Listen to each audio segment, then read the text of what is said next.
कान्हा जी सदा आप सभी की रक्षा करें। सावन महीने के कृष्ण पक्ष की कामिका एकादशी इस बार 31 जुलाई बुधवार को है।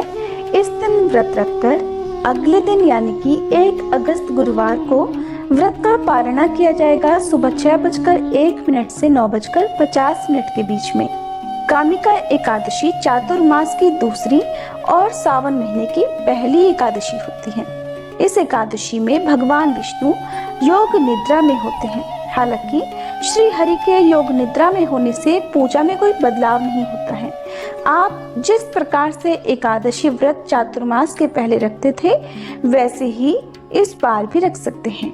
भगवान श्री कृष्ण ने धर्मराज युधिष्ठिर को बताया कि जो व्यक्ति कामिका एकादशी के दिन जगत के पालनहार भगवान विष्णु की पूजा और व्रत करता है उसके सभी दुख और पाप मिट जाते हैं।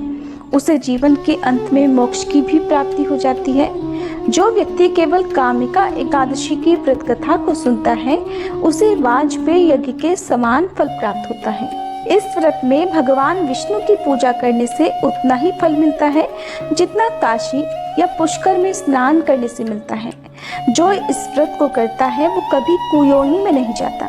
अगर आप कामिका एकादशी की पूजा के समय भगवान विष्णु को तुलसी के पत्ते अर्पित करते हैं तो उससे भी आपके सारे पाप कट सकते हैं। आज कामिका एकादशी के शुभ अवसर पर वाजपेयी यज्ञ के समान फल प्रदान करने वाली इस कथा का श्रवण अब आपको कराते हैं। आप सभी इस दुर्लभ और पौराणिक कथा को पूरा अवश्य सुनिएगा। श्री पद्म पुराण में वर्णित कामिका एकादशी की कथा के अनुसार एक बार धर्मराज युधिष्ठिर ने भगवान श्री कृष्ण से पूछा, हे गोविंद वासुदेव, आपको नमस्कार है। श्रावण के कृष्ण पक्ष में कौन सी एकादशी होती है? अब कृपया उसका भी वर्णन कीजिए। तब भगवान श्री कृष्ण बोले, राजन सुनो, मैं तुम्हें एक पाप नाशक उपाख्यान सुनाता हूँ जिसे पूर्व समय में ब्रह्मा जी ने नारद जी के पूछने पर कहा था। नारद जी ने प्रश्न किया कि भगवान कमलासन, मैं आपसे ये सुनना चाहता हूँ कि श्रावण के कृष्ण पक्ष में जो एकादशी होती है उसका क्या नाम है, उसके कौन से देवता हैं और उससे कौन सा पुण्य मिलता है? प्रभु ये सब बताइए। तब ब्रह्मा जी ने कहा, नारद सुनो, मैं संपूर्ण लोकों के हित की इच्छा से तुम्हारे प्रश्न का उत्तर दे रहा हूँ। श्रावण मास में जो कृष्ण पक्ष की एकादशी होती है उसका नाम कामिका है। उसके स्मरण मात्र से वाजपेयी यज्ञ का फल मिलता है। उस दिन श्रीधर, हरि, विष्णु, माधव और मधुसूदन आदि नामों से भगवान का पूजन करना चाहिए। भगवान श्री कृष्ण के पूजन से जो फल मिलता है वह गंगा, काशी, नैमिषारण्य तथा पुष्कर क्षेत्र में भी सुलभ नहीं है। सिंह राशि के बृहस्पति होने पर तथा व्यतिपात और दंड योग में गोदावरी स्नान करने से जिस फल की प्राप्ति होती है वही फल भगवान श्री कृष्ण के पूजन से भी मिलता है। जो समुद्र और वन सहित समूची पृथ्वी का दान करता है और जो कामिका एकादशी का व्रत करता है वे दोनों समान फल के भागी माने गए हैं। जो ब्याई हुई गाय को अन्यान्य सामग्रियों सहित दान करता है उस मनुष्य को जिस फल की प्राप्ति होती है वही कामिका का व्रत करने वाले को मिलता है। जो नरश्रेष्ठ श्रावण मास में भगवान श्रीधर का पूजन करता है उसके द्वारा गंधर्वों और नागों सहित संपूर्ण देवताओं की पूजा हो जाती है। अतः पाप भीरू मनुष्यों को यथाशक्ति पूरा प्रयत्न करके कामिका एकादशी के दिन श्री हरि का पूजन करना चाहिए। जो पाप रूपी पंख से भरे हुए संसार समुद्र में डूब रहे हैं उनका उद्धार करने के लिए कामिका का व्रत सबसे उत्तम है।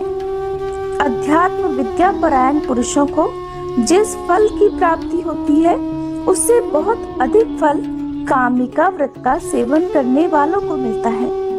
कामिका एकादशी का व्रत करने वाला मनुष्य रात्रि में जागरण करके न तो कभी भयंकर यमराज का दर्शन करता है और न ही कभी दुर्गति में पड़ता है।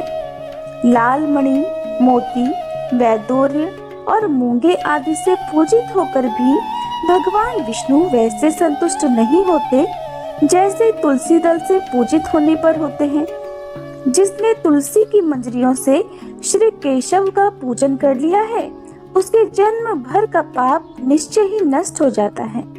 जो दर्शन करने पर सारे पाप समुदाय का नाश कर देती है, स्पर्श करने पर शरीर को पवित्र बनाती है, प्रणाम करने पर रोगों का निवारण करती है, जल से सींचने पर यमराज को भी भय पहुंचाती है, आरोपित करने पर भगवान श्री कृष्ण के समीप ले जाती है और भगवान के चरणों में चढ़ाने पर मोक्ष रूपी फल प्रदान करती है, उस तुलसी देवी को नमस्कार है। जो मनुष्य एकादशी को दिन रात दीप दान करता है, उसके पुण्यों की संख्या स्वयं चित्रगुप्त महाराज भी नहीं जानते।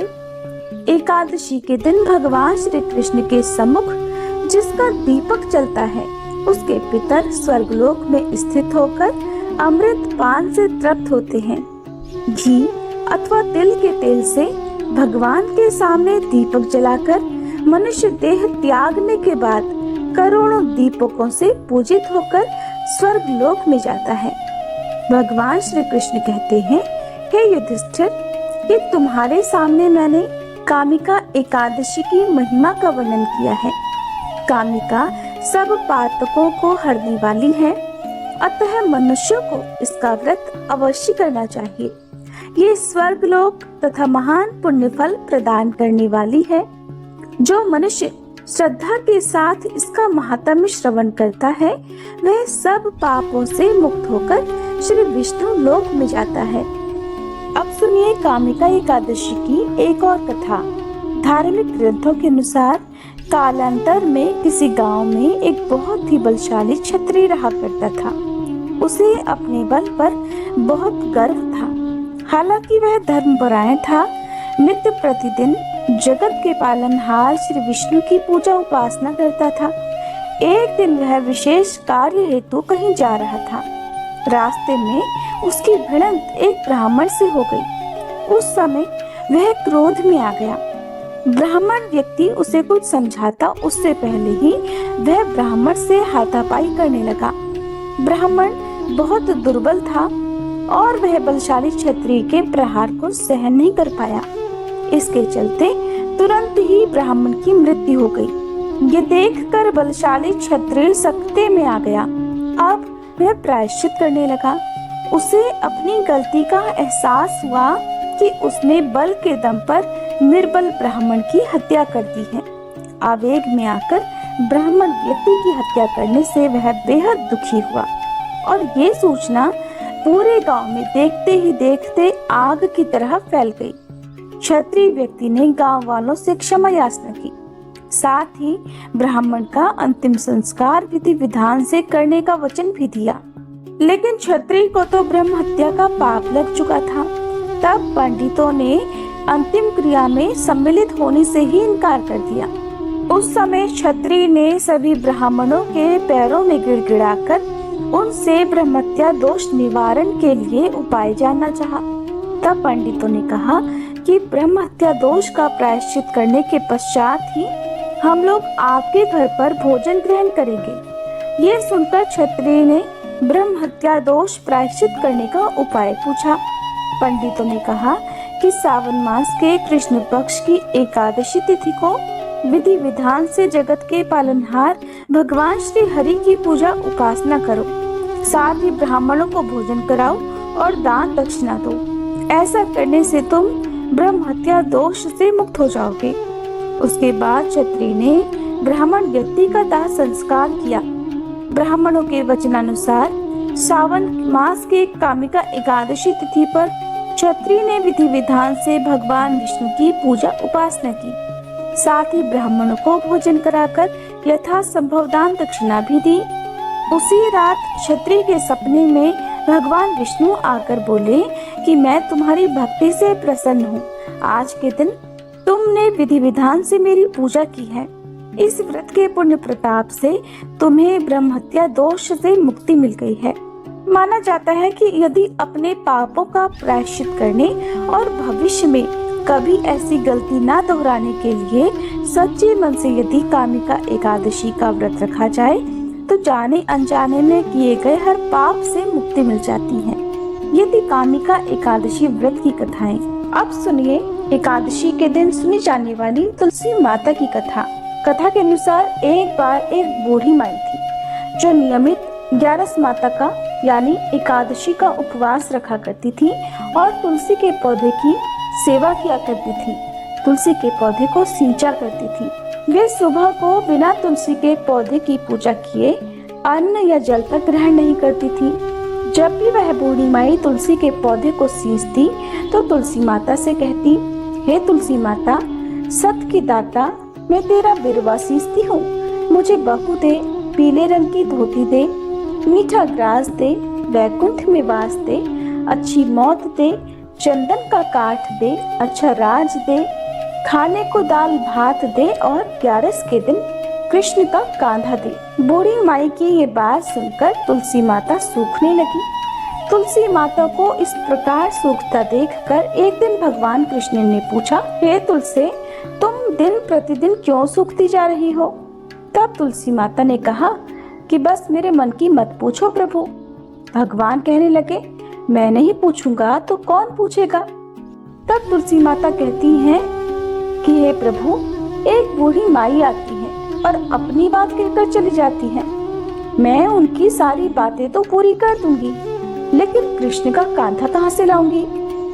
तब भगवान श्री कृष्ण बोले कि वो बूढ़ी माई मरेगी तो मैं अपने आप ही कांधा देने आ जाऊंगा, तुम बूढ़ी माई से ये बात कह देना।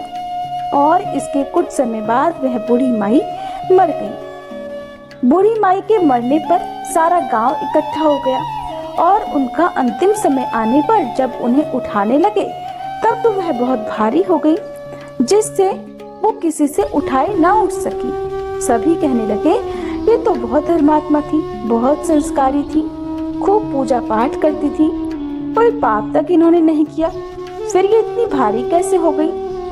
तभी बूढ़े ब्राह्मण के भेष में वहाँ भगवान श्री कृष्ण आए और कहने लगे कि भीड़ कैसी है? तब गांव वाले बोले कि एक बूढ़ी माई मर गई है और आज एकादशी का दिन है।